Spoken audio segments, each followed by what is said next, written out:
Well, I guess I would like to call to order the meeting of program and personnel. And let's go ahead and just start with the Pledge of Allegiance, and then I'll review the agenda. To the flag of the United States of America, and to the republic for which it stands, one nation, under God, indivisible, with liberty and justice for all. All right. A little nervous doing this in front of Jim, who has done it so beautifully for so many years. He will go down in history in my mind as being the person to have run the most difficult meeting ever. And I hope that I can live up to your standards, sir. Okay, so we have an invitation for public comment, followed by discussion items, employment of employees, educational tours, an intergovernmental agreement for outdoor education that I really want to hear about, the board governance handbook update, legislative priorities, future agenda items, and then we will adjourn.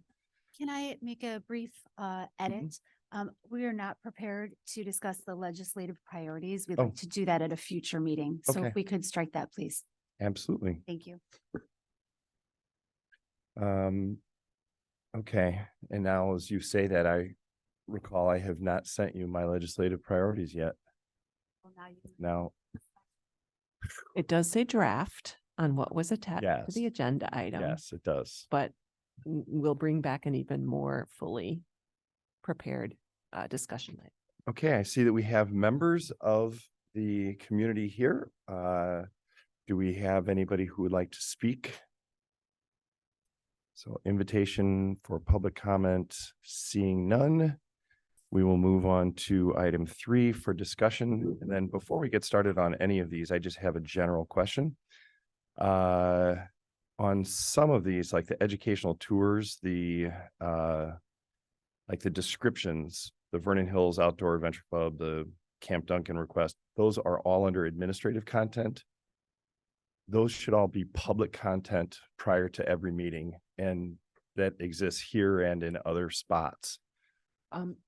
With the ed tours particularly, we try not to release the specifics of where students will be traveling Oh. to the public.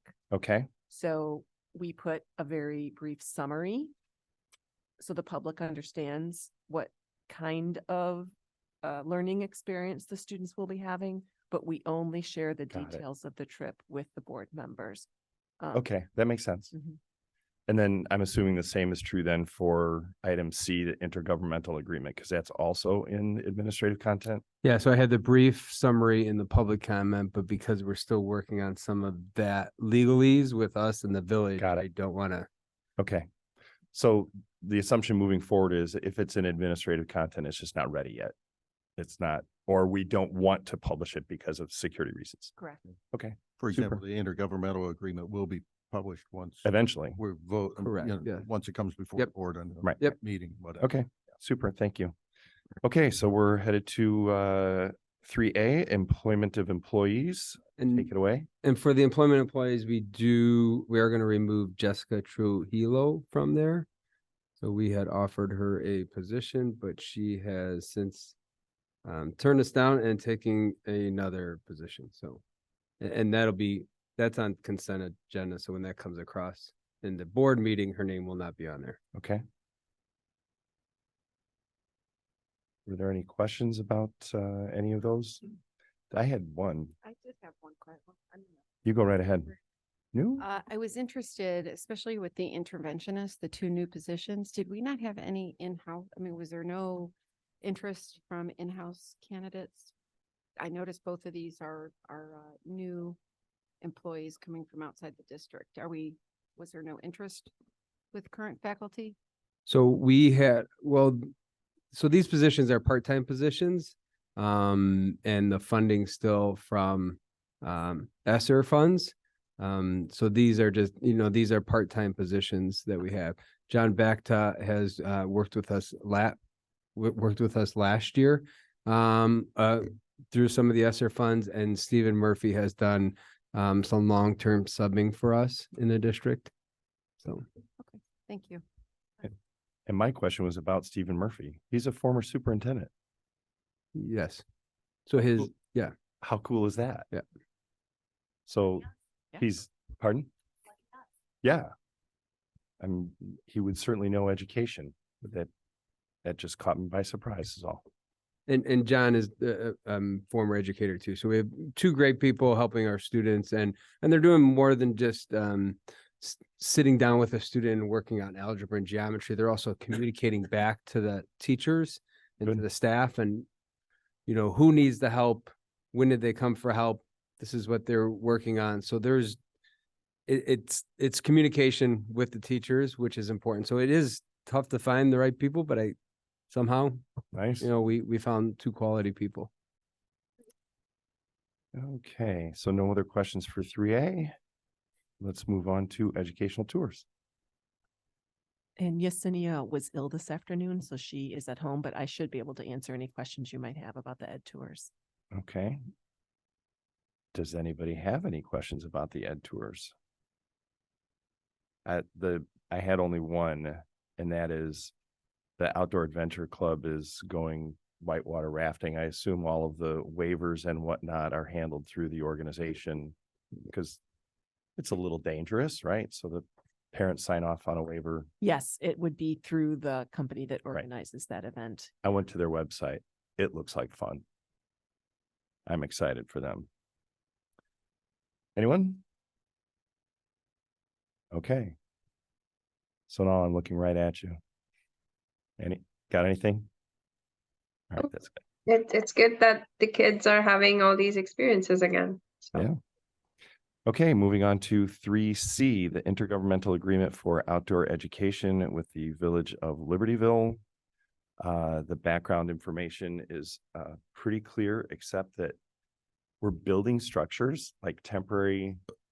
I have to hear about this. Yeah, so part of outdoor education is to build temporary shelter in case you're stranded in the wilderness or you are camping and you want to build a structure from the environment. And so luckily, we do have some space. It's not our space, it's the village of Libertyville.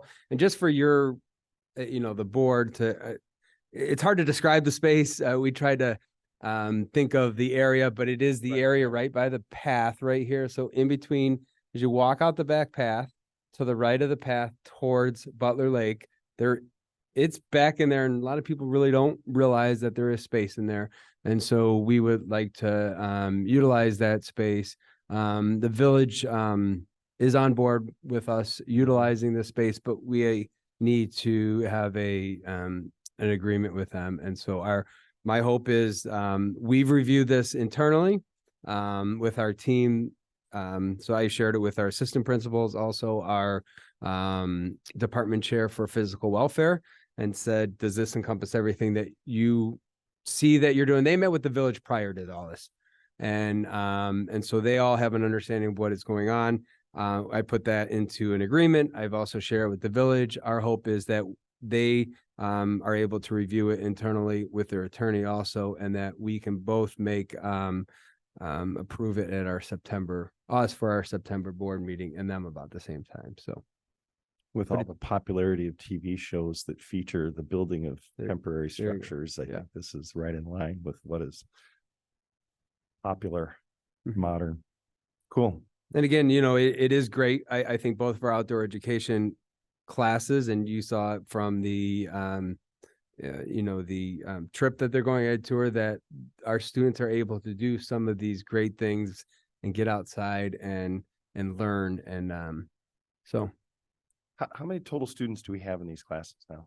I think there are 2 sections at each. So maybe I want to say like almost 100 and something across the district, maybe. Outstanding. Yeah. And- It may be increased. I have to look. I will note for public record, there's no additional cost to the district to use that land. Correct. Excellent. Okay, going on to the board governance handbook update. The board governance handbook was written by this board.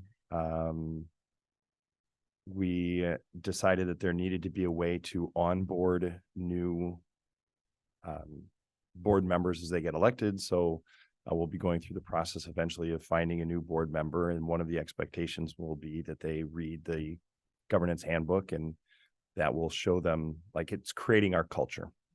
So we have an update. Which of you want to take this one? Sure, I'll go ahead and start. When we authored this, we had relationships with one organized union. And so we were clear with the expectations for the board's role and how we would facilitate that in terms of negotiations. Now that we have recognized a second union, we wanted to make sure that it was clear how we would recognize and formalize the relationship between the board and that union.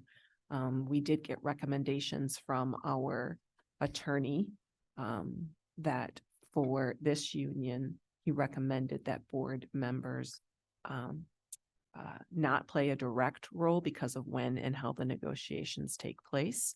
But that after we do the heavy lift of the first one, should we want to revisit that, he would recommend it. But again, his suggestion was the language we included here. Okay.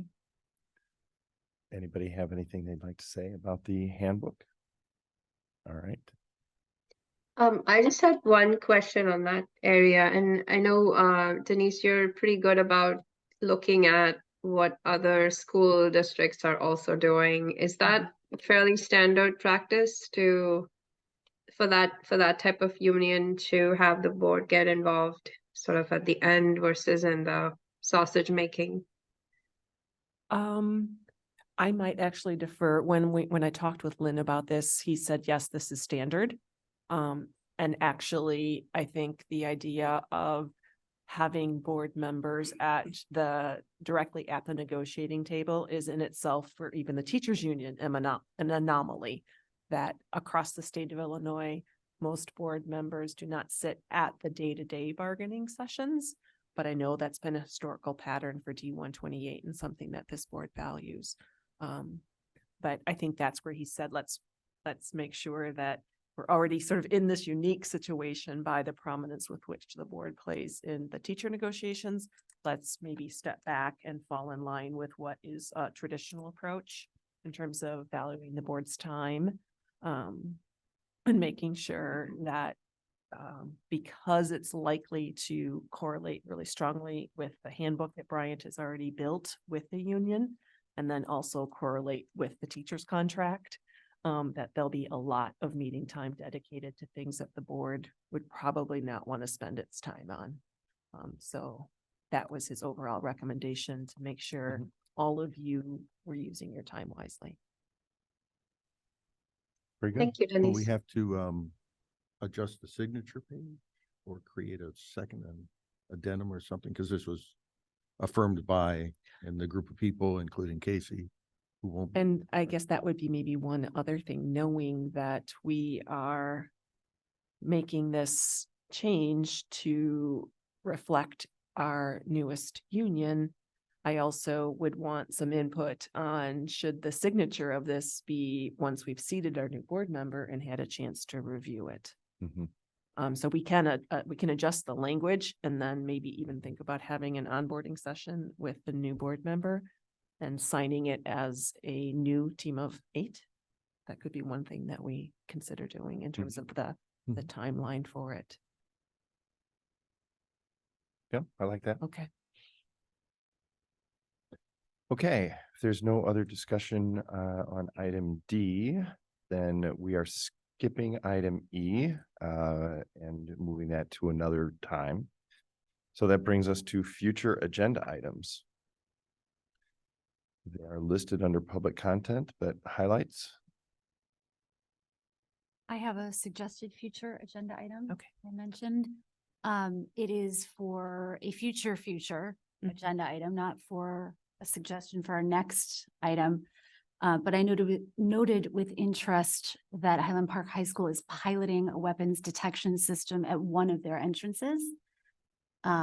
I would love to ask Dr. Herman to be in touch with them over the course of this school year as they pilot that program, to see how it's going, if it's something they can intend to continue, why they either will or won't continue it. Just as an information sharing, I know that we've had no recommendations from our safety experts to change our security procedures, and I'm not suggesting that we do so. Nor But- has there been a call from the public. Correct. And in the case of Highland Park, I also noted with interest that both the students and the teachers were not in favor of this, but that the parents were in favor of it, which is why they're piloting it at one entrance. I'd just like to have a data sharing. If they've Mhm. always been, and all of our peer Yes. districts have always been very willing to share information among superintendents. So I'd just like at some point in the future Yes. to hear how that program is going, what they've learned from it, if they're going to continue it or not. I just think it's important because they're a peer hear. district in our area. Let's learn from their experience. It's a good idea. So I'm happy to take on that research assignment.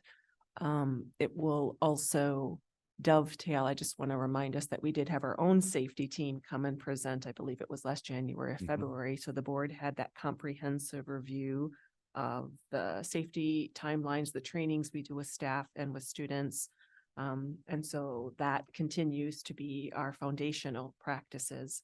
And I'd be happy to explain what our neighboring school district is doing in addition to those methods that we've already discussed as a board. I'm also very curious to hear about the financial aspect, what it costs and how they're funding it. Okay. All right. Well, Jim. If I look at the clock there, I'm not gonna brag. No, that's respectable. Mhm. I feel compelled to congratulate you on your First, first Very very, efficient. very efficient All right. meeting as chair. of So I will formally adjourn the PNP meeting and turn it over to the capable hands of Dr. Batson, who is our new FNF chair. So we'll move right on with the next meeting here. Just gonna pull out- Oh, wait, the list says that we're doing at 5:45, we're doing the special meeting. no, Nope. no, Oh, it's F and 6 F. o'clock. I 6 read that o'clock is- differently. Yeah, 5:40. I'm looking at F and it says 5:45, Yeah. note time. Okay, good. All right, Yeah. well, we almost made it on time. Okay, call to order. We've already done the pledge, invitation for public comment for the facilities and finance. Anyone wish to address the board? No, or the committee, I should say. Okay, hearing none. Moving on, the employee compensation report, our annual report that needs to be published. Anyone want to give a brief background on that? Yeah, a few years ago or several years ago now, there was a requirement to post administrator teacher salaries on the website. There was a few different laws that went into place and they were a little confusing, so they decided to consolidate and just try to make it as simple as possible to have an annual process. So this is information on many positions in our district and many of the compensation elements that are associated with them. It's not all of our positions. It's not all of the components. ISB decided what positions are shown or not. We have the data for all of them, but the report based on the law through ISB is this report. So there are just some positions that are not there, some data that may say 0. That's really because ISB does not want that data and actually won't let us report that data. So it just shows up as a 0. So if you see things that look weird, that's usually the reason why. But this has to be presented at a board meeting before October 1st, and our regular practice is to present this at the September board meeting, and after which we'll post it on the website. And so we try to show it at the committee before we bring it to the board. You won't need to vote on this. This is not anything you have to prove. It's just presented. But it's required to be on the website. It is required to be on the website. And it's required to be presented to the board. Any questions? I have a question. Dan, would you remind me, do we get similar information, or is similar information made public regarding support staff such as school psychologists, counselors, etc.? There used to be, before all those laws went in and they consolidated down. Now, the only other thing that is really out there that is required by law is an Open Meetings Act posting, which is really covered under IMRF employers, and it's debated whether it's all employees or just IMRF employees. But the general practice that you more commonly see is people will post about their IMRF employees beyond a certain threshold. And I think the combined compensation, I think it's over 75,000, Yeah, but that's 75. based on how they define compensation. So that would include their base salary plus some other things, which in my opinion is not the true total compensation, but based on that act's definition of total compensation, we report those and post those on the website as well. Those are just required to be posted on the website, and we just post those. But that's not reported to any kind of centralized database. We do report non-certified salary ranges and numbers into the state, but it's not tied to an individual name that you can find out. And the last thing I would say is this information eventually gets reported to the state. So you could download essentially one spreadsheet that has every person in the state once they get all the data in. But right now, there's not a publicly available database that would have those other kind of positions. But Dan, aren't our school psychologists and school counselors included in this list, and they're just listed as teachers? No, they're not. We tag them as those positions, but ISB's interpretation of the law, Okay. they don't include them. So I don't quote me, but I think it's like social workers, psychologists you wouldn't see, coaches that we have. So our equity coaches, our instructional coaches, like School the other counselors part are of them not is not there. Like the teaching component is there, but then the coaching part is just not reported. It's in our system, Right. and we have all that data. It just gets stopped when we try to report it to ISB. And this report comes from ISB's system. Once we input all the data, it outputs this report. That's why this report will look very similar to other reports if you just look up other districts in the state. So even though they're certified staff, they don't show up on here. Correct, which is part of what I'm recommending. A legislative change, it would be nice to have consistent information for all positions, in my opinion. I would Any other agree. question? Anyone else? Okay, let's move on. We'll revisit that later in the month. Cafeteria project update. This is going to be fun. Okay, give me 1 second so I can share my screen.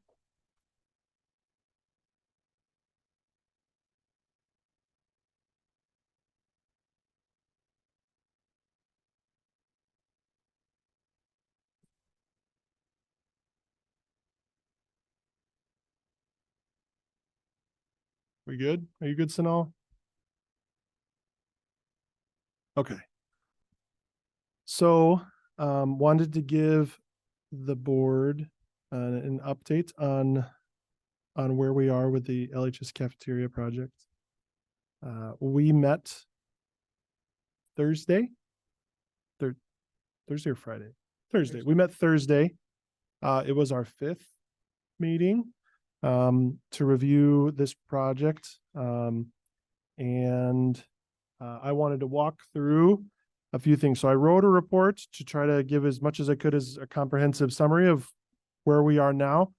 We have a whole bunch of people that have been meeting diligently to look at this and get this process moving. Right now, I would say we have a conceptual design and estimate. The board approved us for a schematic design and estimate, which is still in process. We anticipate this time next month, we'll have the schematic design. And so let me give you, it's in the report here, but I'm just going to start at the end. Start with the end in mind. And this is in my way. It's a little easier to see, hopefully. So our intention for the next few meetings is right here. So if you can see under September, F&F, which is today. The intention is to review conceptual design and estimates, so I'll help walk us through that. At the September board meeting, we're gonna look at bigger picture beyond just the cafeteria. And then at the October F&F, our intention is to have a more in-depth presentation about the design, bringing Mike there, and having some other people present more in depth on the design and the need and everything right there. What we wanted to is, based on our meeting on Thursday, is get some of this information in front of you as soon as possible, because this information is not quite what we expected. So that's the roadmap. Oh, and then ideally, assuming the continuation of this process, the board approved going to schematic design. The board did not authorize us bidding this project out. We want to be faithful to that process. And so we would request then at the October board meeting for the board to authorize.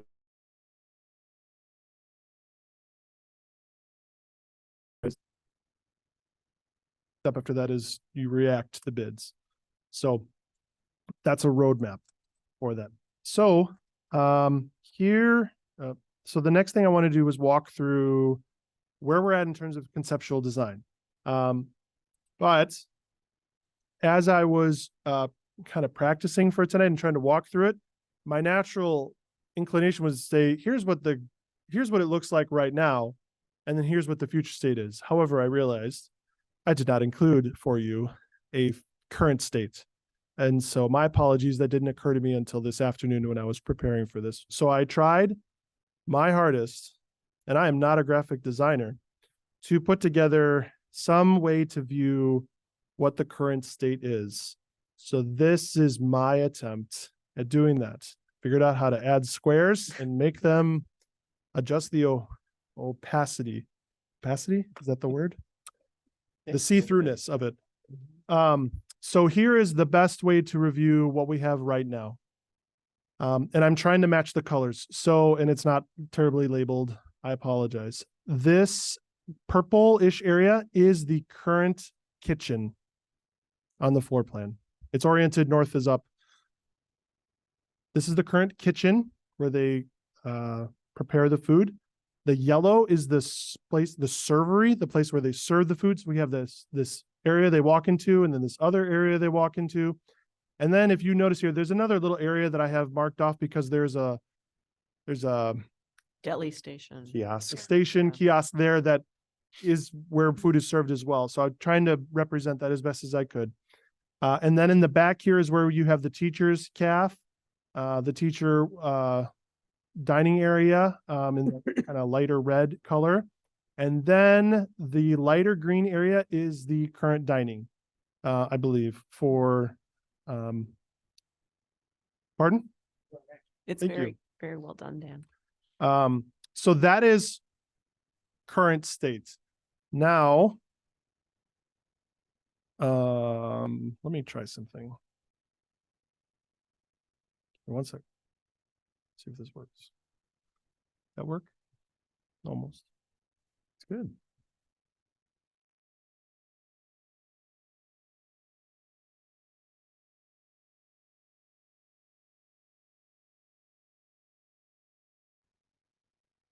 Please. Or just move it down. Perfect. That's perfect. Okay. So even better. So the future state then is on the right. So the kitchen colors are supposed to match. Hopefully. Kitchen rotates to the left and moves to the left.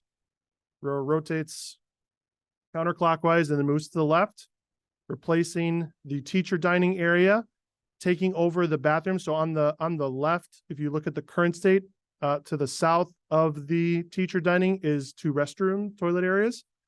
Those will be taken over as part of the kitchen. And so that's where you can see those bigger dark color squares, that would be like the storage, the refrigeration, the freezer area. So that's where the kitchen would move. And then that would open that entire essentially gigantic rectangle square area.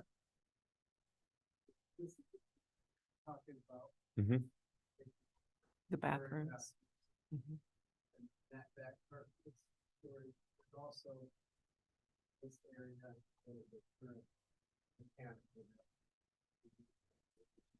What's in that mechanical room?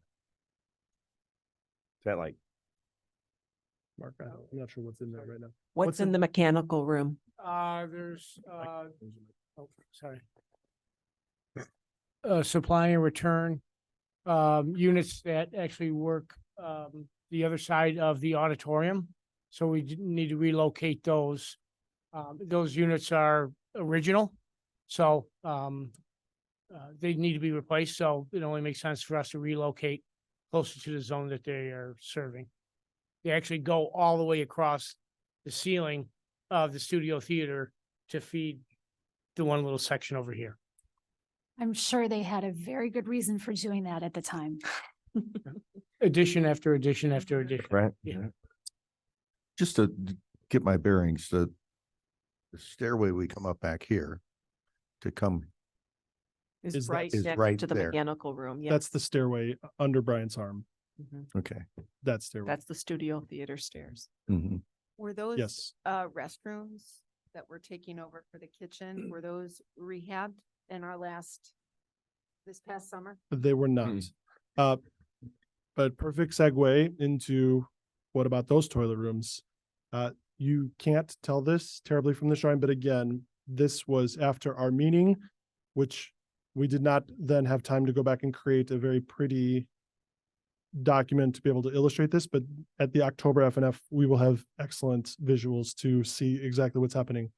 On the right, where you see the dark color gray, that entire bathroom, toilet, shower area will be renovated as part of this project to accommodate the loss of those toilets. So that's going to be, it's a current bathroom or it will become a bathroom? Both. Those are current toilets and showers that That will will be be renovated. renovated to accommodate more and be more efficient with that Got it. space. Is that a fair Yeah. summary? Yeah. Okay. Mhm. Some of the spaces are not bathroom right now, but will be incorporated into the bathroom as part of the expansion of the size. Yeah, you're right. What the, Part of I this- think he's talking about the little square in the bottom left corner above the hallway.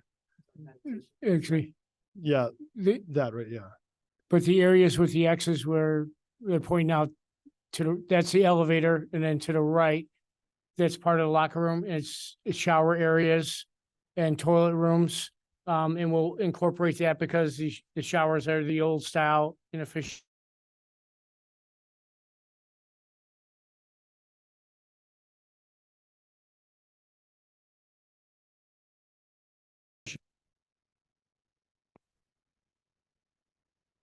So that's the toilet area. So we'll be replacing the toilets that we lost to the kitchen, as well as updating and making more efficient use of the locker room space there. The toilet shower area, the locker room space, the intention. So as we move further down, then you will see the green, matching the green, that is going to be dining space. So that'll be like a half wall thing, but this is not meant to be a detailed presentation of all of that, but we get a lot more seating as they go down. And one important feature is the courtyard being filled in and that space used for dining. And so the way that drawing is having the faculty dining on that west side, to accommodate that, and then more student dining and some skylight views, green space inside.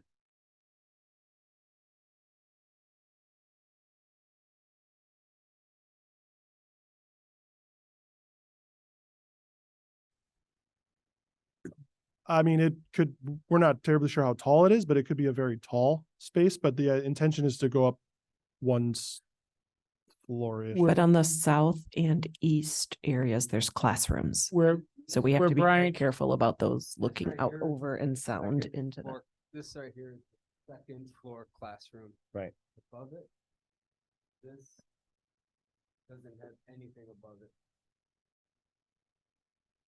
That's why and so what you can see there is the strip in the very light green, there's a strip of skylights right here that are kind of just was there as an illustrative, demonstrative purpose, and not to say that's what it's going to look like, but this was tried to Right. show skylight. And actually now that we've kind of made progress in our design, we're going to get alternative options for skylights, but the intention is to bring in natural light to the greatest extent that we can do, within the project, right? So that is that certain space. So now, so you can see left to right how it compares, but I'm just going to look at now the total space, because if we look further down, there is this space right here. I'm going to zoom in here, make that a little bit better to see. So this is an area, again, I'm sorry, I'm trying to zoom in and get closer here.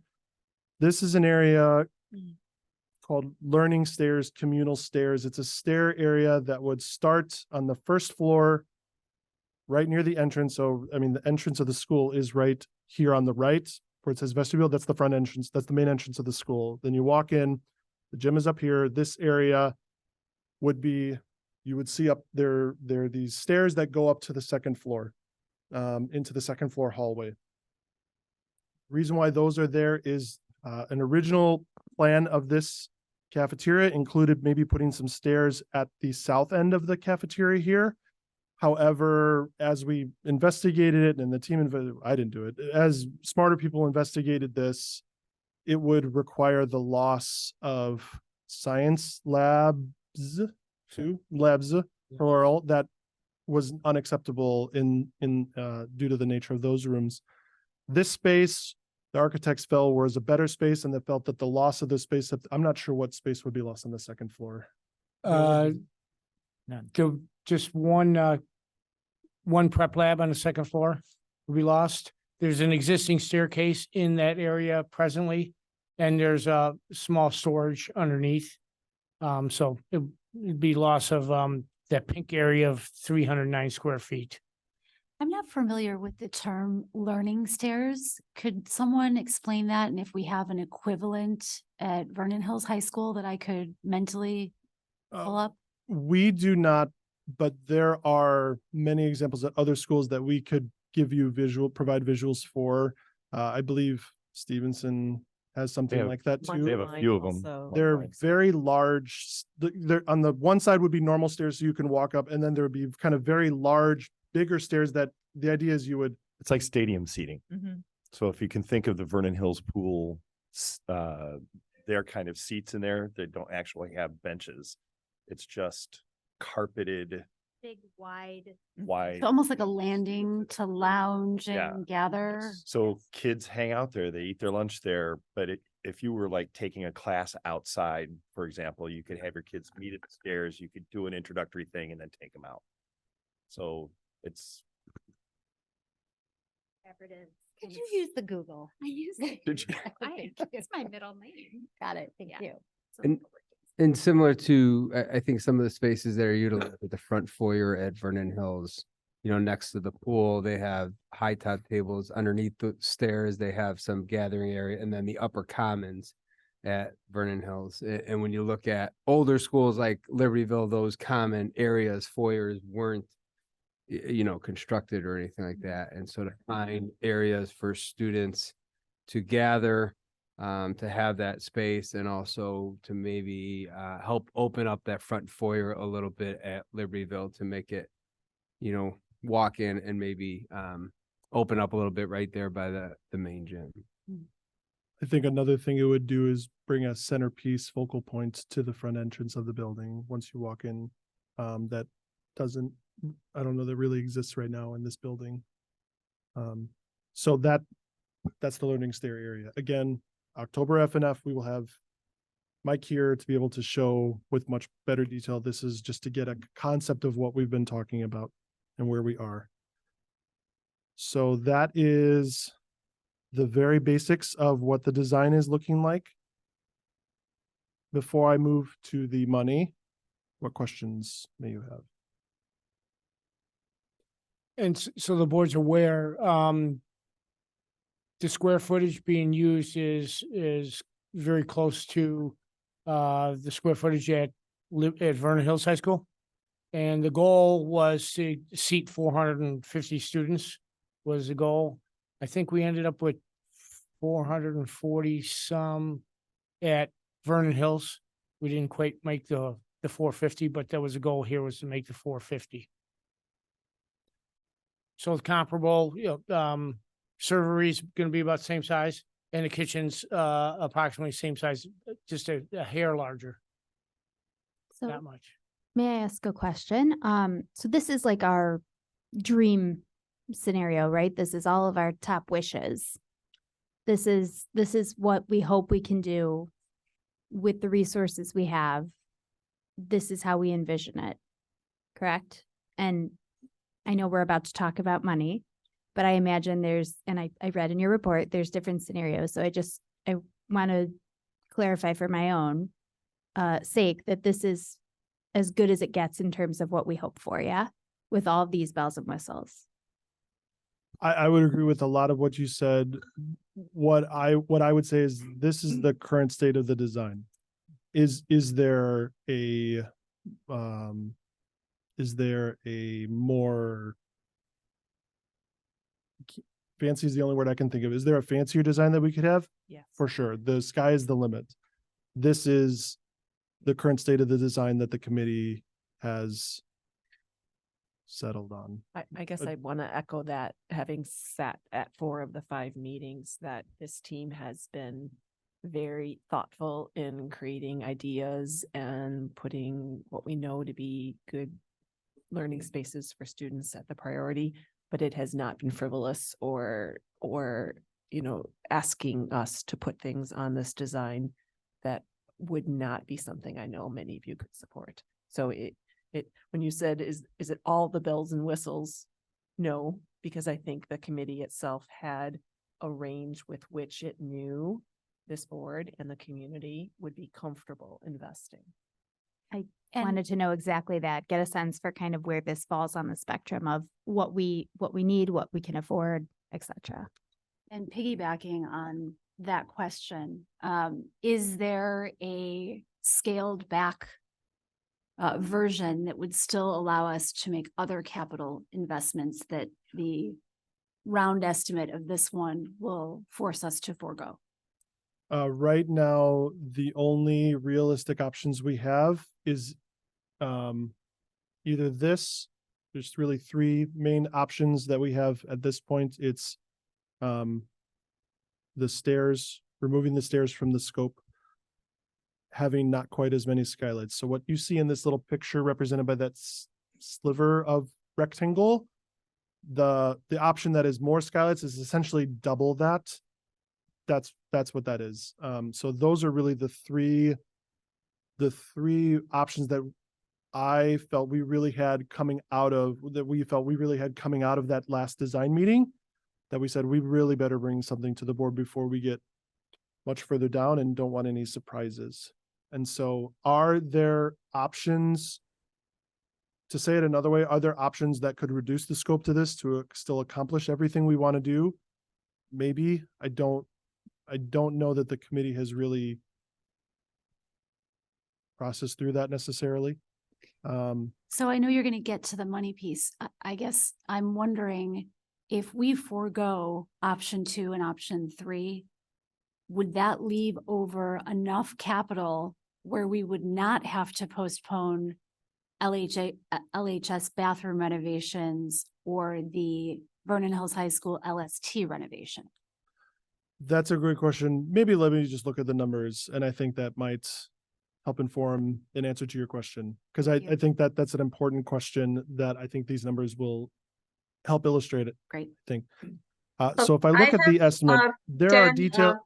Dan, can you hear me? I have kind of hi. one question, and Yes. I didn't know about your hidden architectural skills there, so nice job there. But Mhm. my question, when we are always looking at investing and especially large things like this, I always kind of would like to see what problems were we trying to solve? Like you, Mark, I think hit on one. We wanted to seat 450 students.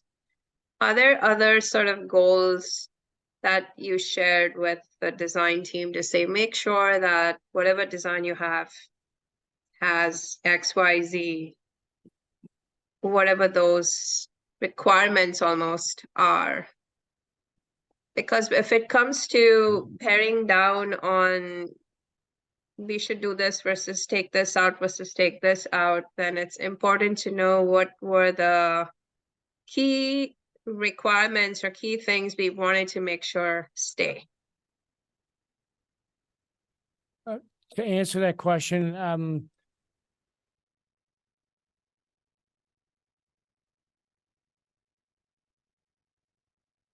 Well, I cannot hear Mark at all.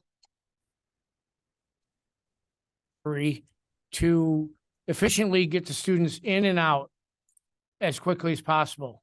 I said it's very comparable on square footage to Vernon Hills, which has been working very well over there. The survey look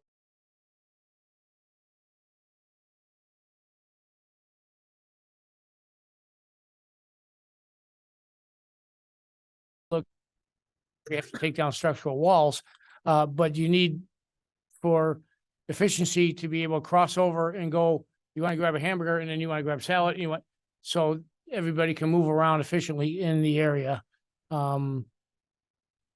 You actually need that size of space, and we did tweak it quite a few times for flow and around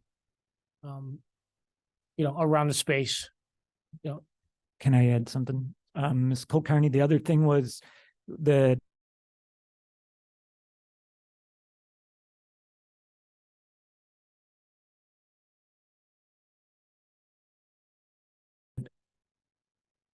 courtyard as it currently stands provides a great deal of natural light in that space, and obviously an outdoor place for kids to go. We needed to capture that square footage, so that would expand the size of the cafeteria for us. That was really the only space we could capture. But we have really been asking the architects to consider multiple ways for preserving natural light, because we think that that benefits our students and the overall health and wellness and just kind of the general feel of that space. And the other thing that we asked the architects to do was make sure that this remained a multi-use space, so that the cafeteria could be used after school for continuing to serve dance or other activities that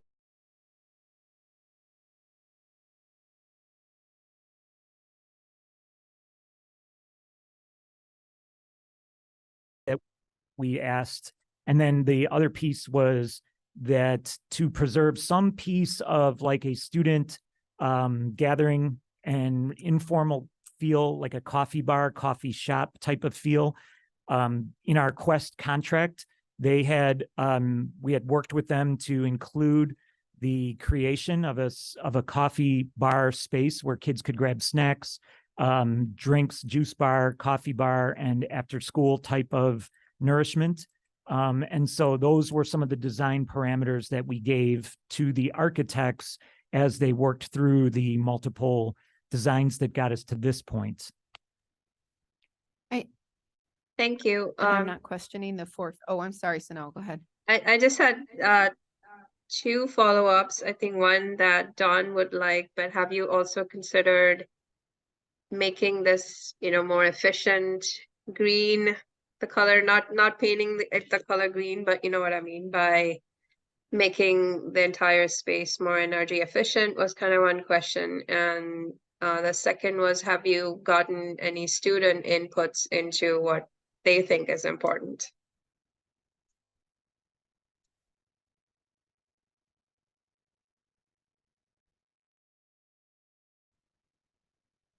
Having in October, we actually do have students coming to share the research they've been doing about, not so much about alternative energy and green energy, but about recycling, composting, and running a sustainable school cafeteria. So those students have been invited to our next design meeting, and we'll speak with, it'll be good for them because they will be able to present their ideas to the design team, but there will also get feedback from the architect and the professionals who are gathered there about, some of their ideas. The other piece is we are planning to invite a couple of our occupational therapists to take a look at the design and to give us a perspective about individuals with different types of assistive devices that they may need for lunches and to access the cafeteria as well. So now that we've got a base sort of design in place, we are at a place where we can begin kind of talking with students about this. Mike Henderson, the architect, would be a person who would come, for example, to the principal advisory board and share this type of design down the road and get student feedback. And, you know, take into consideration some of the things the students are saying to make either subtle or more significant design changes. You'd also pick up efficiencies on new refrigeration units because ours are antiquated. Mhm. Would that be a good word to use? Generous. Vintage. And by moving that mechanical system, we would be taking an older system and improving that. Yes, you're correct on both points. Yeah. The ventilation system is actually original, or actually would have been updated, I think in the 70s. So it's very lacking. So everything will be improved, and that's part of our capital, improved ventilation along the line of in the building. That's an area that needed to be addressed. Okay, I wanted to ask a question about the 450 students, and I'm not questioning that is our goal to have 450, but just so that, like, explain it to me like a first grader, so I know what currently, how many students are we servicing in each lunch? So would that increase our capacity? Would it stay the same?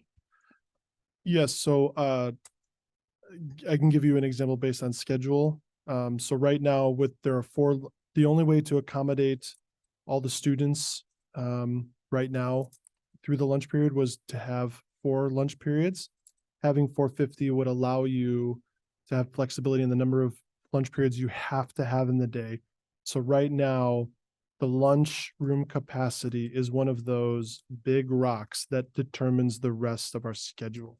That's one example I could share. And so right now, we had the numbers. I'm sorry, I did not anticipate preparing this. Of how many You know, It's students? approximately 350. Okay. Yeah, I'll give or take a few. But So do you just to understand that point before we move on from that, just to be clear, the lunch capacity seating determines the rest of the schedule. So we don't talk about the rest of the day until we get lunch periods figured out. That's my understanding. It is a large rock that determines a good chunk of the schedule. Okay. But that's like the first equation that has to be worked out before you can move on. Yes. Yeah, Thank you. similar to if you go back to Vernon Hills, one of the constraints of Vernon Hills was, or one of the effects of the size of that cafeteria was students had 22 minutes. They had half a period to eat lunch. And that was an equity issue that we wanted to address at that point and give them the same access to lunch that our Libertyville students had. And so expanding that cafeteria offered that to them. Do we and then I'm going to go back to just basics. Do we anticipate by increasing this capacity that there's going to be interest in students in staying at those lunch? I mean, because I know juniors and seniors tend to not stay in the building, so Just seniors. Juniors stay in the building. Juniors stay. So Uh, I mean, that's always a discussion about who we want to release for lunch. Right now, we're very comfortable with the seniors going out for lunch, which is why we set our number at, but it's only in the first, it's complicated because in the first semester, about half the seniors stay for lunch because they're link crew leaders. In the second semester, that changes. So we pretty much count about 15 to 1,600 students for lunch per day, which is why we have to have 4 periods to try to meet the demand of about 350 students per lunch period. And give or take, kind of, we're able to work that out roughly. So. And I'm going to, again, go back to very big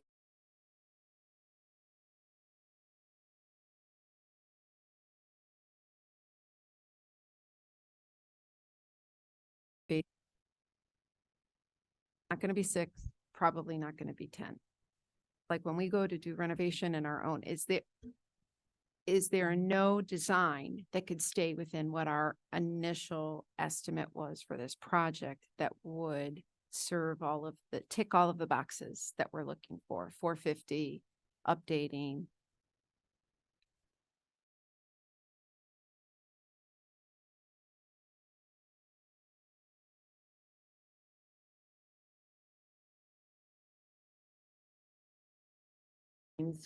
We have to be pretty clear. $2 million overage, it's double. Well, I'm going with the 10. I'm giving him the most it would have been was 10. I get it. It was 6, but I'm giving grace of it's not going to be 6 and it won't be 10. So Lovely. at worst case scenario, we're looking at almost 3 million over our highest estimate. That is a great question. And you all have been asking great questions. I want to make sure that I'm capturing them so that they're either answered tonight or they're answered at the future meeting. So to answer your question,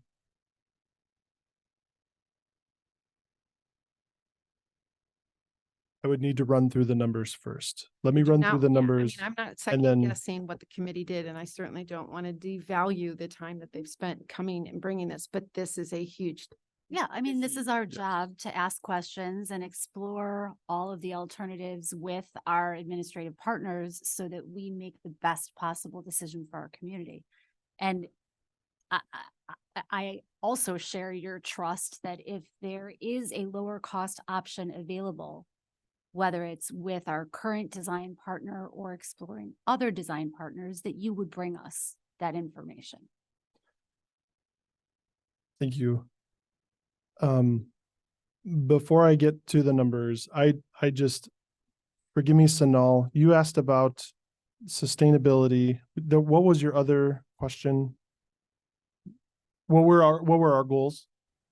Yeah, I mean, Right. Yeah. What Yeah, questions the are must-have we trying goals. to solve? Got it. Okay, thank you. That was the one I could not Yep. remember. Sorry. It all Um, goes back to the And similar thank you to thing. Tom for, I was saying it's similar to what, the team's been doing on capital project prioritization, right? It's, if you were to list all those really good requirements or problems to solve, and you couldn't meet all of them, which ones would you take off the list?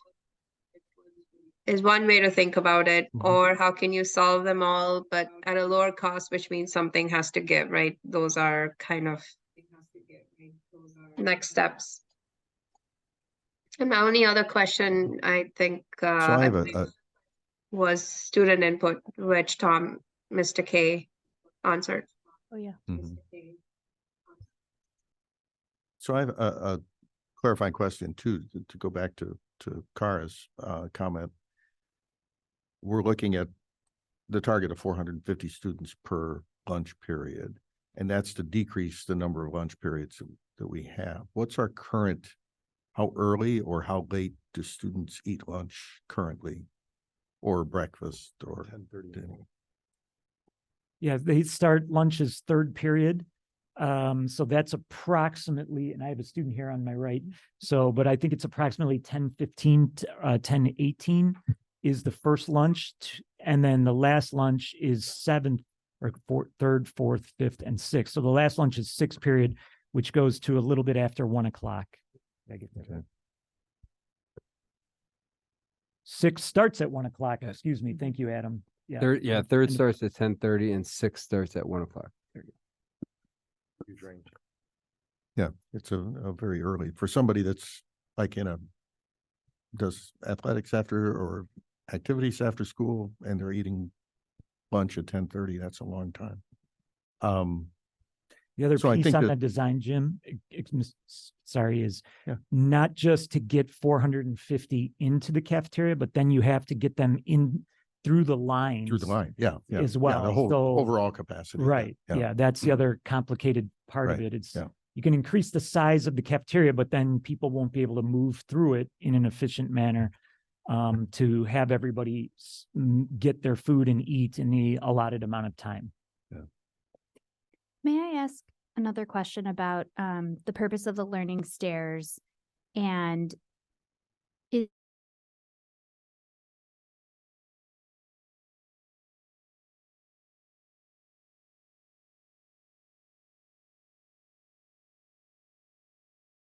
But we anticipate allowing kids to be able to eat there as a space, like kind of like a resource space for us.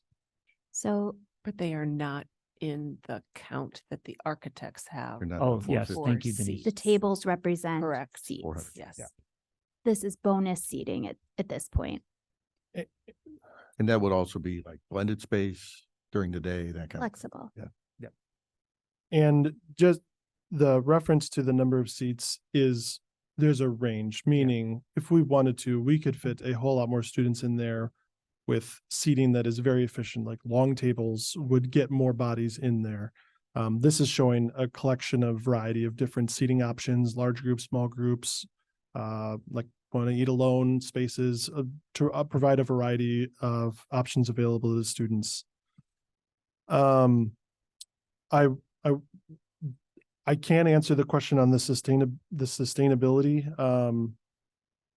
I brought it up on my phone because I can see it here is Gilbane wanted to clarify, one of the clarifications was that the estimates the project will follow sustainability practices. However, this estimate does not include designing to any specific green standard like LED, WELL, Green Globes, EPA, Energy Star, and does not include cost for registration and certification. So to answer the question, there's sustainable practices are in there, but there's not a goal of a particular standard that this is trying to do. That is an option that we can pursue. It would just affect probably cost and maybe some scope. I'm not exactly sure what the implications are, just to be clear about what is in that number and what's not in that number. And also thank you to Tom for answering some of those questions. I would remind our intention is at the October FNF to bring a more comprehensive presentation on the design to talk about the goals, the impacts to the students, and a more thorough review of the design. This is meant to be a brief overview of the concept. And I know this is new and fresh and there are a lot of questions and they are great questions. But we will have a lot of more information for you at the next committee meeting. Can I ask one more that I think might be, just for myself, because I wasn't a part of the process, how does this compare in scope and cost to the Vernon Hills cafeteria?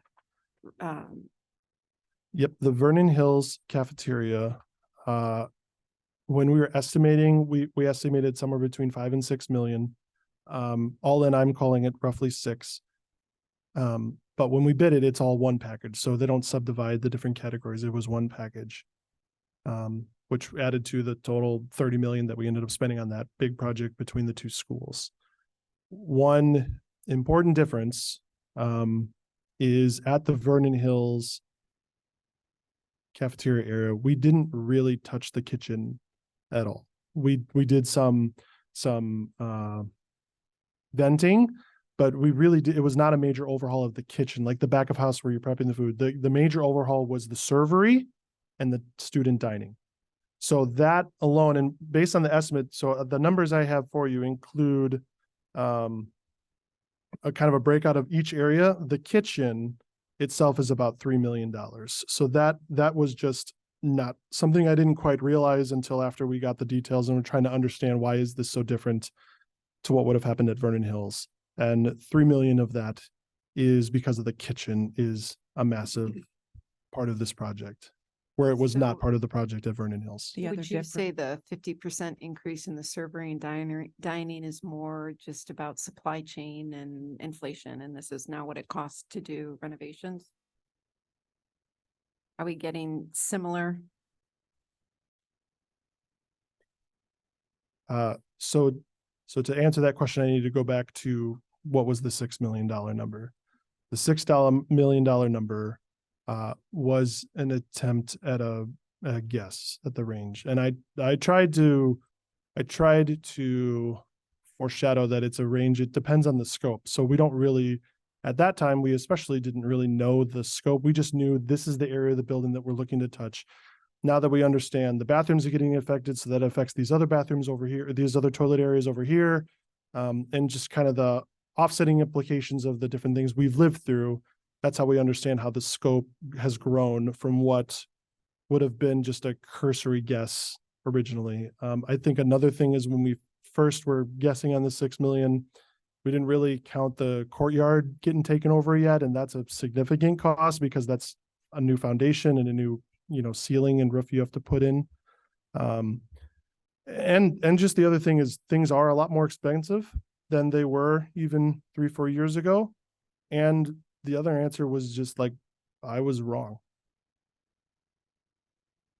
So Period. it's likely that Vernon Hills was more than 6 million when it was all said and done, but we have no way of, I think that's where it ended up at relative to the scope of the whole project, Yeah. because that was a $30 million project that had a lot of different components. I think 6 million is the right number for Vernon Hills, but this is different. This is, Yeah. So the 6 million was wrong. And we have a better idea of the scope of this project now that we've had more people look at this for longer period of time. One of the things I can offer that Gilbane mentioned is like, this is tricky, similar to how Vernon Hills was tricky because of the location in the building and the effort it will take to be able to do that, which was not terribly dissimilar to Vernon Hills either. So at that point, Mark, I don't know if you have anything you'd like to add in terms of like what would have been different that would have affected that. Yeah, Dan is correct. I mean, Vernon Hills, we had good access through the front to bring materials in. But for example, they had to hire a helicopter to put all the rooftops on. So here we're gonna need an extremely large crane to get over to, and that was just to put rooftop units was for the helicopters. We're gonna have to put structural steel over. So we're gonna have to have a large crane on the backside of the building to reach that distance. So that's a very expensive part of it, in the area where we're building to enclose the courtyard or to do any other structure, structural work inside. Let me take a second and show you the differences between the two. So the base that I have here, that's really including the kitchen, the servery, the dining, the toilet areas being renovated.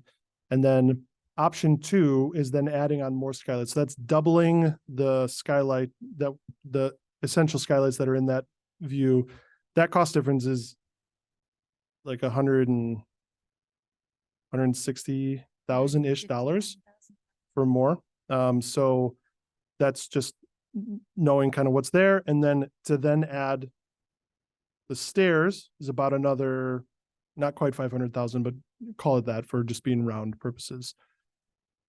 So Lisa, back to the question you had asked, if we took this exact design based on the estimate, and this is the estimate that Gilbane they're predicting it's going to cost this much when it's all said and done. This includes everything. That's what their estimate is. So if we, in theory, if we didn't do those two things, that would save approximately $600,000 to $700,000. Would that be enough to still allow us to do all of the bathrooms in the number 2? I would say no, it wouldn't. What about the LST space at Vernon Hills High School? Still no. If we are going in order of priority, the second thing on the list was the bathrooms at LHS. So if those don't get done, doing the third thing on the list would be the Vernon Hills LST office renovation. So it's really a question of if our intention is to go in priority order or not. Okay. So that is not an answer I can give, but that's a decision that should be made. Okay, thank you. But I think this is exactly what we've been talking about, that there are going to become situations where the LST offices are only 300,000 that we might have, but we don't have the 6 million for the bathrooms. Mhm. So as long as we are staying true to the spirit of our prioritization, are we asking that it absolutely be concrete and absolute, or we say there is some flexibility as long as we are, staying true to the spirit of what our priorities, that's how I would feel.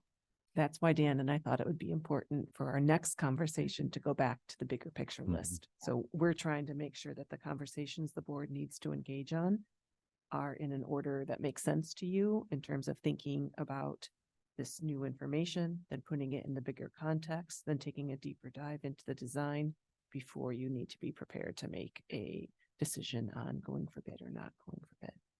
And then the only thing I would add, I think your comment is a good one. In terms of the philosophy, I think the flip side, the argument could be made, well, do we just wait and save until we can accomplish the next priority on the list? I'm not suggesting that that's the right answer. But that's the conversation to have. That would be the Yeah. next conversation. know. Is Right. it an absolute and concrete list, or is it more of, this is what we have available and this is what we can do? Sure. So, just a couple comments on this. I know, and comparing Vernon Hills to Libertyville, the situations, it's sort of apples and oranges. It's a little difficult. I do know completely enclosing that courtyard is far more difficult than the small addition we put into the courtyard at Vernon Hills. So there's a lot of complicating factors, I guess is my point with this, that could cause it to be, a larger number. The challenge I would say is, for example, do we do this project without the learning stair? And what then does that cost us to do the learning stair later? Is it more? Is it the same? Can we postpone that to be able to save some money to do something else? And how much of a priority is that? Also, maybe, just going back and challenging. So just so we're all on the same page, the way this is costed out here is that Gilbane actually does the estimating based on a design by STR, the architects. So it's not the architects making the estimates, they're making the design. Gilbane's not making the design, they're making the estimates based on what the design is. So I think one challenge that we have now that we're sort of in the sticker shock stage with the, $12-13 million is to go back and say, okay, are there things that we can do still to accomplish what we're trying to do? And maybe, trim an extra, whatever that might be, and having them put their heads together to be able to do that. And many people call that value engineering, whatever that might be, but how do we get there where we can still afford to do some of the other projects that we want to do and still accomplish this, but are there ways to adjust it in some way? This is the first swing at it, this is the first crack at it. So I guess my comment would be to go back to them and say, look, are there things that we can do that would make this, still accomplish the same things, but make it a little more cost effective? And then the questions about the add-ons, can we add the extra skylights later and when we have the money, or can we add the stair later, or does that double the cost? It's ridiculous. We might as well do it now while we can. So that's sort of my comments. I think it's fair to say that when we saw the price for the stairs, that was lower than what we would have guessed it Mhm. would have been. Me too. And I think all the questions you're asking are extremely appropriate questions to ask. I would just say in the process, this is always a tricky thing. What comes first, the chicken or the egg? What comes first? Do we say design something that fits within this dollar amount? That is not what we did. We tried to, the 6 million was a guess to say, like, how much do we think it might cost, or a range that we think it might cost. Now that we know more, this is very common in most projects. You start with a design, you get an estimate, you get a sense of reaction to that estimate, and then you move forward or you make adjustments. And you kind of go, this is very natural in most of these processes. I didn't feel it was important to say, design a cafeteria renovation for $6 million. That was not the direction we gave them. Or that was not the direction that was given. Just to understand the concept of how did we get here? It was, let's try to let's hit the goals that we're trying to hit, and meet the needs that we're trying to meet. And then what would that be? And this is what we have at this point. The other comment I'll make on that is if we did go back and say, okay, no, we can't do the 12 million. We got to do 6 million. Design is something for 6 million, and that 6 million doesn't get us what we need, then we've thrown good money makes after no that. sense. So Well, we have to make sure that we're meeting our goals and getting Correct. what we need. So I Absolutely. think design first, and then, you know, maybe if there's ways to tweak it, we can, but I think you have to put the design down first to really get what you need out of the project. I would agree. And I would suggest that while this design is appealing, I don't want to be so quick to give up the priority of the bathroom renovations at LHS, because that is also something that we have identified as a, not just a priority, but it is a health and safety issue. So let's not be too quick to move forward. I would agree that the way that the process was handled was appropriate, and that this is the appropriate stage to say, hey, this is much more than we were expecting because of what we have to give up if we move forward with this. We're not ready to give up our other priorities to move forward. What else can we do that would still meet our needs? And absolutely, I agree with Jim that if we find out that something that's significantly lower cost that allows us to still renovate the bathrooms does not meet our needs, then we're not going to spend money to get something that does not accomplish our goals. That's really not a conversation I think we'd be having. But I'm also reluctant to give up the other priorities so quickly. Well, and likewise, in that same spirit, is it possible to kind of scaffold this out over time? And I believe in what you provided so far. Was it going to be a 2-summer project? Right. So kind of stage it, you know, is maybe the kitchen and the servery these top priorities in getting our kids what they need in terms of food?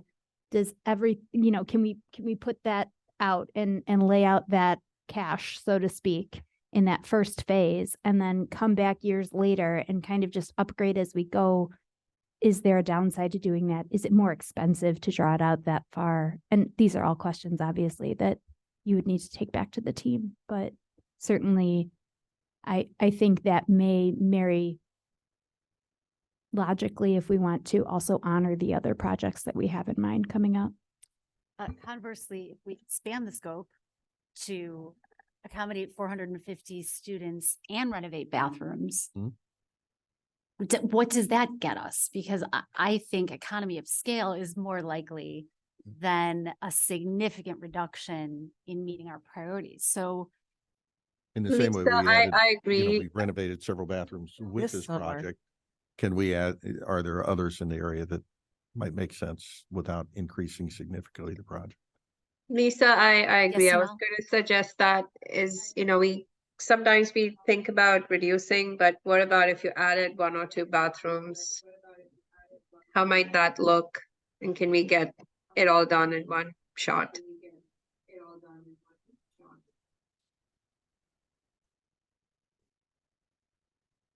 Okay. I have one more thing to add there, Dan. You mentioned that Gilbane said that we are not necessarily meeting any of a variety of standards for energy efficiency or whatever. Can we ask Gilbane what would be necessary to meet a LEED standard?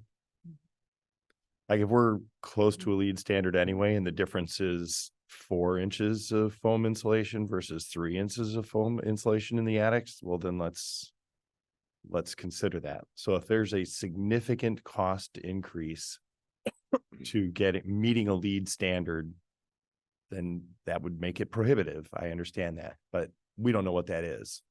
I think at least portion of that cost is not in improving what we do. It's documenting, auditing, Correct. paying licensing fees to those organizations to just acknowledge that we've done something. It's like 30 versus- grand just yeah. for the application. Yeah, so versus just doing those good practices anyway and not worried about getting some kind of a certificate Right. and paying a lot of money for it. So. But the I see essential your- thing is that we yeah. ask the question. Yeah. Right. Yeah. And we know that we're building the most sustainable project Yeah. possible that fits our needs and our budget. Even if it doesn't end up in applying for a certification, Correct. what would those things be that Yeah. we could do? What would those cost? How would that change the scope of the project? Because I think it's a really important Yeah. conversation to include. Or if how it we- would even change the scope of the project much. So thank you for bringing that up, Sunil. Yeah. Right. No, good question. Kara, I believe it was your question about phasing. Could you break something into phasing? You probably could look at phasing things. One thing to consider with this design is in order to accomplish the renovation of the kitchen, we have to remove the current staff dining. And if, for example, as a sample phase, if it was just the kitchen and the servery, that would not include us being able to provide an alternative space for that.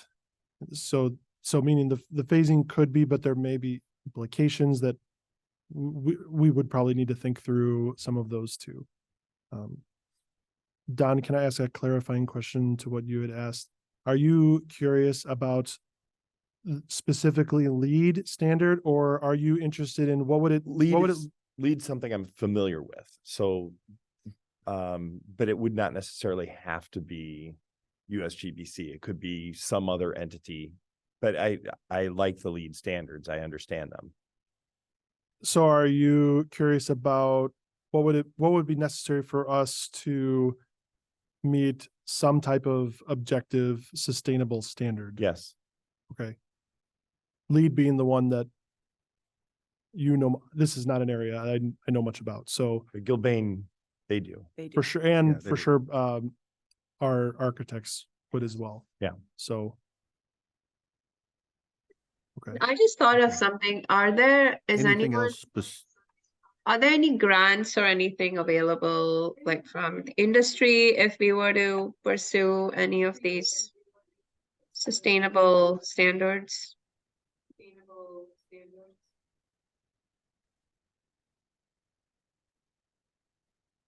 It's another good question. That is a good question that I do not know the answer to. At the same time, I do know there are many grants out there. A lot of times they are for smaller dollar amounts that may not necessarily have a material impact to this. But that said, there's a lot of things out there that we may not be aware of that we could look into. To that point, though, I mean, if you think about, many of us have contacts and understanding of other projects that have happened at other districts, and I don't recall any significant funding coming specifically to construction or renovation, to get LEED certification, anything like that reaped a lot of money to be able to do that.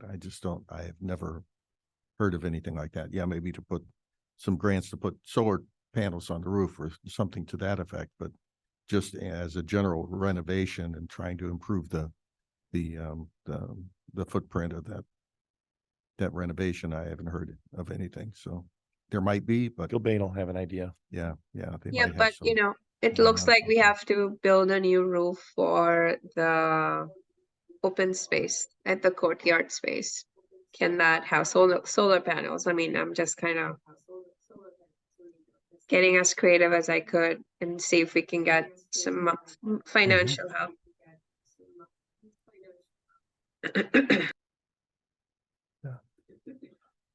One thought about the bathrooms and the toilet rooms as a separate item. I don't want to be remiss that we do have toilets renovation as part of this project. That is, we feel a necessary implication of removing those. And that I think was like $750,000 in terms of the numbers. So like we are addressing some toilets in this project that then you wouldn't need to address Mhm. in the number In the two. Yeah. So that could be an impact. So meaning to the point of, could you look at more bathrooms? That's a great question because we're already touching some bathrooms as we felt necessary to this project. We could see what other areas to expand as an option. Okay, so can we move on to the larger capital list? Any other questions or comments about this specific? I would just like to be clear that I have notes down. I've got a variety of questions, but I think a few major questions are what would be options? What would be realistic options to have a material impact on lowering the cost for this project?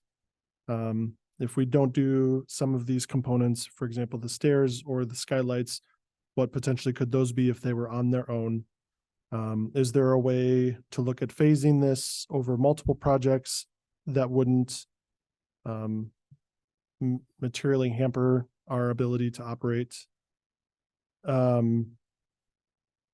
What would be necessary to have to meet a standard, some type of objective sustainability standard? What would it look like if we added more toilet rooms to something like this to get a better economy of scale while we're here? That's my sense of like the bigger questions that I had to answer, to look at. Is there anything that you felt was missing from our conversation? I think those are good. No, and I want to express how skillfully you navigated us through this conversation. Thank you. Thank you. Okay. No other questions? Can we move on to the capital projects update?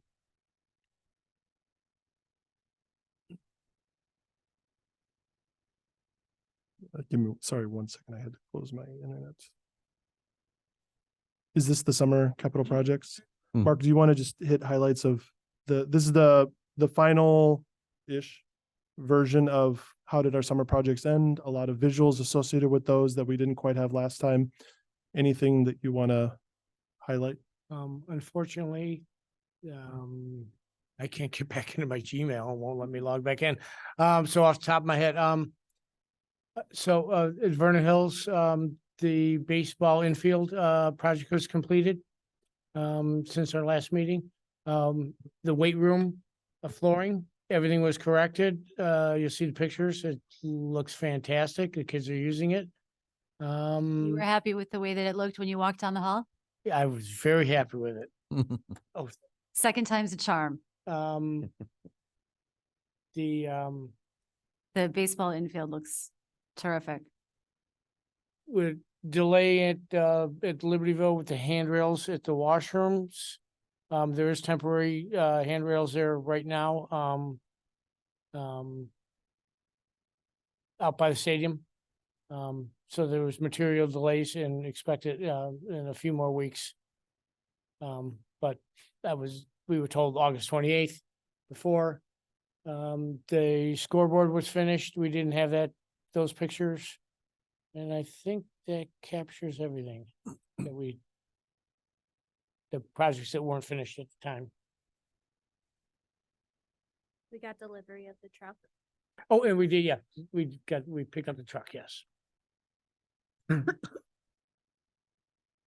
Okay. Any other comments on this list? Some good work over the summer. The bathrooms look beautiful. Step up. And those drinking fountains look very appealing as well. All right, hearing no other comments on that. Next item is the graduation contract with Rosemont. So we have for you a final version of the contract for Vernon Hills to have graduation at the Rosemont Theater that we wanted to provide you now for consideration of approval at our September meeting. I would like to just, there was a fair decent amount of questions about the contract at Vernon LHS. How is that similar in what we've done? So let me cycle back on that. So for LHS, doing it at the Now Arena or back when it was the Sears Center has been in place for a while. Our board policy essentially says things that we have budgeted, we can enter into contracts and kind of move them forward. And so our general practice has been for things that are continuing, that aren't really a change. Once we have the major change, which is the first time we do it, or if we have if we didn't have a budget but needed to sign the contract, our policy wouldn't allow us to really sign that contract. I would move it. I would ask the board to approve it. But we move those other regular business items forward per our policy. Technically, we did make a provision for kind of anticipating this coming. When we budgeted, we made a provision for a fee like this. We just put a rounder number in there for graduation at Vernon Hills. At the time, we didn't envision that it was Rosemont. We weren't totally sure what to envision.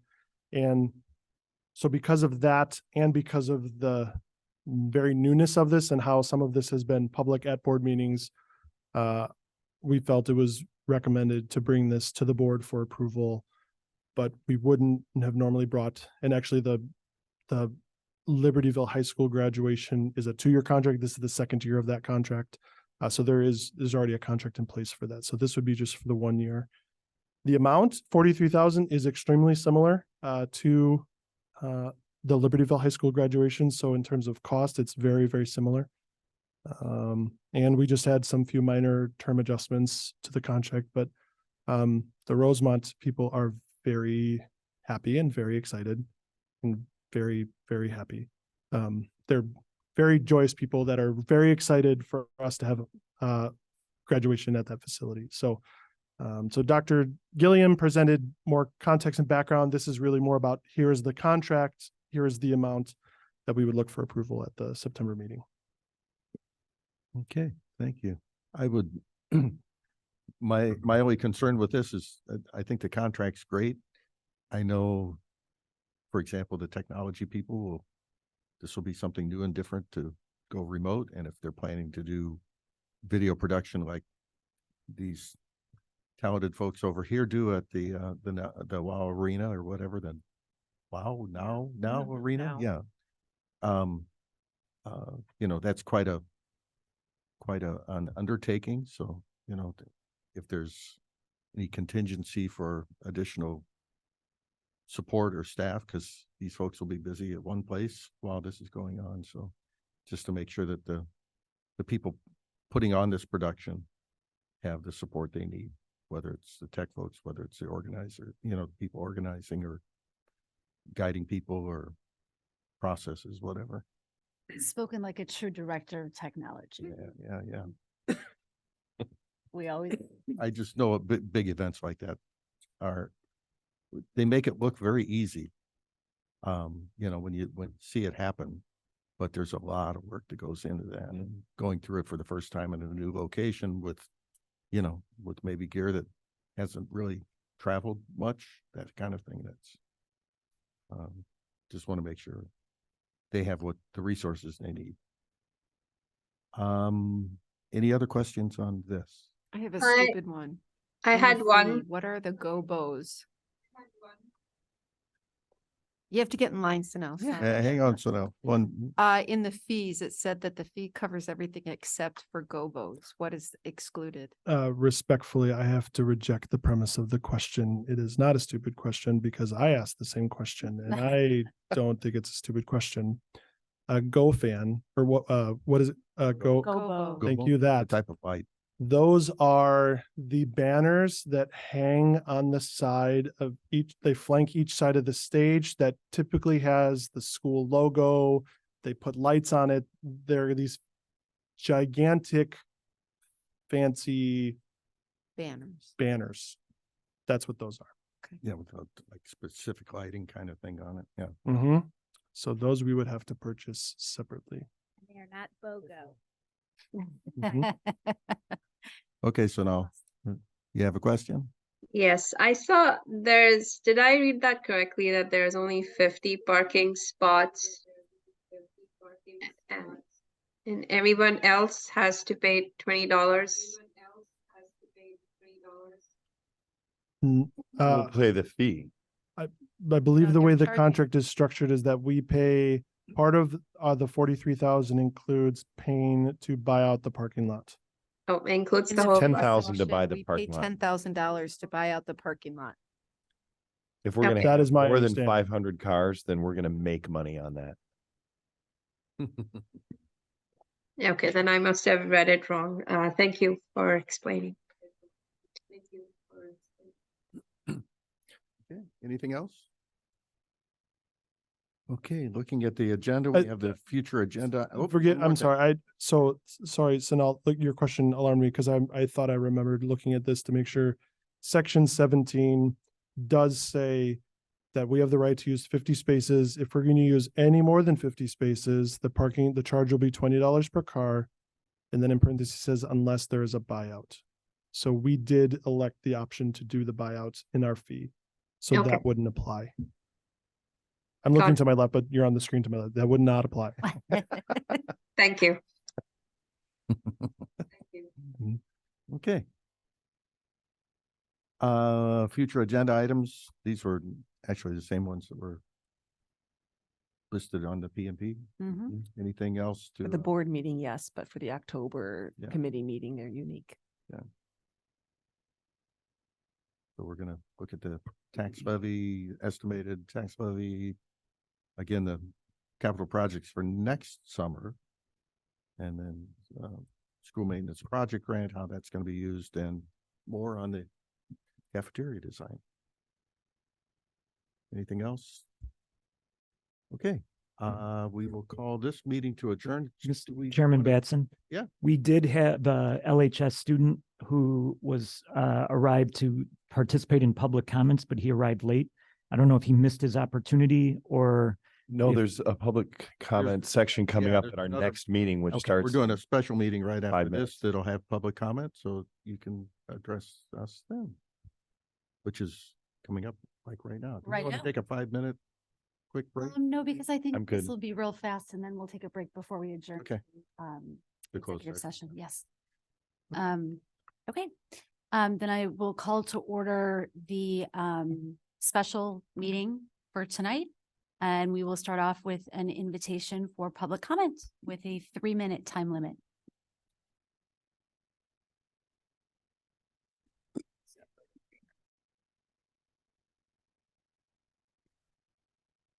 Right.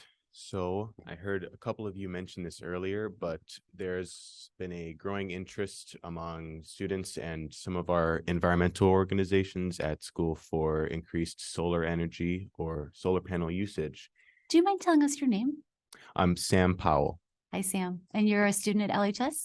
Yes, Are you what year are you? senior. Great, thank you so much. And so our environmental clubs or organizations would be willing to kind of help pursue these goals. And right now, really what we're curious about is knowing what obstacles there would be in starting work to pursue these increased solar panel usage goals and how we would overcome those obstacles. And so if there was a way we could get that information laid out somehow and like knowing what barriers we would have to cross to get work started on that. Thank you. Okay, anybody else wishing to address the board for public comment? Okay, seeing none, we're going to move on to the point of the special meeting, which is to, Forgive me. I apologize. Did you do roll call to start the meeting? I did not I do just- roll call. Thank you very much for keeping this on track. Since this is a special meeting, we do need to take roll call. Carol, whenever you're ready. Thank you, Dan. Jim Batson, Here. Kara Benjamin, Present. Don Carmichael. Here, Tara Drumkey, Here. Lisa Hessel, Here. Sanal Kulkarni, Here. Sanal. Yes, thank you. Great. We note all members present. Thank you again, Dan. Okay, so the purpose of this meeting, following the resignation of Casey Rooney at our last board meeting, Jim Batson was appointed as the FNF committee chair and Don Carmichael was appointed as the PNP committee chair. And I did note that the Office of Board Secretary will be on the agenda for this meeting. So we will move on. There's, board members will note, we're moving on to the script. Well, I guess it's up to me then. I am formally announcing my resignation as board secretary. You don't have to vote to accept it. Can we So- vote to reject it? You can, but it would not be in the spirit of the intention. And just to clarify, the spirit of the intention is, each of us 6 board members have accepted additional responsibility beyond board members. We know that Kara Drumkey is now going to serve on the calendar committee, which we're very grateful for you being willing to donate your time to that above and beyond your regular duties. Don, as we noted, is our new P&P chair. Kara Benjamin very generously serves as our CEDAW representative. Jim Badson serves as our IASB delegate as well as our FNF chair. And I am just sort of taking up time and space. As No, the president. I take on additional responsibilities in my current role as board president, as well as serve on the executive board for EdRed, which we are a member organization. Sorry, I couldn't pass up the opportunity. So that is the reason for this change. And we do accept for those purposes your resignation in the spirit in which it was intended. Thank you. So I declare the office of secretary to be vacant. And would like to ask for nominations for the office of secretary and hereby nominate Sonal Kulkarni to the office of secretary. I second. Are there any other nominations for the office of secretary? Seeing none, nominations for the office of secretary are closed. Can we please have a motion to approve the nomination of Sonal Kulkarni for the office of secretary effective immediately? Drumkey, I move to approve the nomination of Sonal Kulkarni for the office of secretary effective immediately. Carmichael, I would like to second now. Thank you. May we have a roll call vote, please? Kara Benjamin, Aye. Don Carmichael, Aye. Kara Drumkey. Aye. A A pregnant pause. Aye. Sonal Kulkarni. Hi. You can abstain if you want. Excellent. Jim So, Batson. Aye. Congratulations. yes, so I'd like to Congratulations, Sonal. congratulate Sonal on her accepting the office of secretary. Thank you. And we appreciate all of our board members' willingness to go above and beyond by serving in roles in addition to their regular duties. So with that in mind, I would like to move to we would like a motion to reconvene in open session. No. Not in closed session. The closed. We need to go to closed session. Oh, we are in open. My apologies. I moved on to the wrong thing. So we will declare the special meeting. No, go into closed session. Sorry. Move to convene into closed session. Thank to you discuss the for that. selection of a person to fill the vacancy of the school board 5 ILCS 120/2C3, collective negotiating matters 5 ILCS 122C2, and employment of an employee 5 ILCS 122C1. Batson second. Roll call, please. Carmichael, Aye.